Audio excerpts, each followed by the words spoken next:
бағдарламаның басты демеушісі Мола Порт. Алматы күні жақындап келеді. 2009 жылдан бері қыркүйек айының 3-ші жексенбісі Алматы шаһарында қала күні болып белгіленіп тойланып келеді. Бұл жылы қала күні алдағы жексенбі 17-ші қыркүйекке тура келіп тұр. Шоу-бизнес өкілдерін Алматымен не байланыстырады, қандай естеліктері бар? Эстрадамыздың жарық жұлдыздары осы туралы сыр шертеді. Алматы қаласы мен үшін енді мен туған қалам болмаса да, бірақ мен үшін өте ыстық, және менің ойымша басқа қалаларда жоқ дүниелердің көбісі Алматыда бар сияқты. Нағыз сондай өнердің қайнаған ортасы деп айта аламын. Өйткені өнер нағыз қазақ эстрадасы осы Алматының өзінде көркейген, өскен.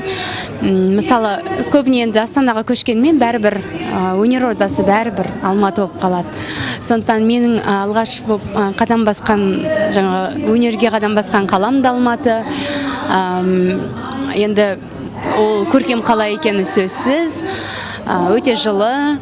Мен бұл өңірде өмірімдегі барлық жақсылық осы Алматы қаласында болды деп айта аламын. Әйгерім Қалаубаева үшін ыстық қала екенін білдік. Енді Алматы сіз үшін несімен ерекше деген сұраққа жауап берсеңіз, Алматы жүрегіңізде ме? Енді Алматының туған күні болып тұрғаннан кейін бұндай нәрселер айтылуға болатын шығар. Гүл қала, нұр қала, әдемі қала, алмасы көп қала.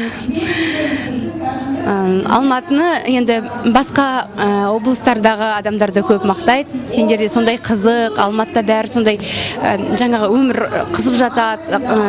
Тіптен кешкі серуенге де сондай кез келген уақытта шыға аласың дейді. Ол рас, өйткені бізде барлық жаңағы ыңғайластырылған да. Жақында ғана квартетке айналған Аюми тобы үшін Алматының орны бөлек. Қыздардың ішінде жаңадан қосылған Назым ғана алматылық, ал қалған сұлулар үшін Алматы бәрібір ыстық екен. Үшеуміз біз Алматыныкі емеспіз.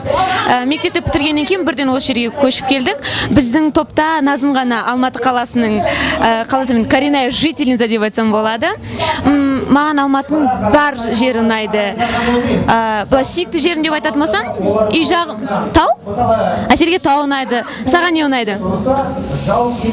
Тау, ауа. Жарайды, онда Аюми тобы тауды жақсы көреді.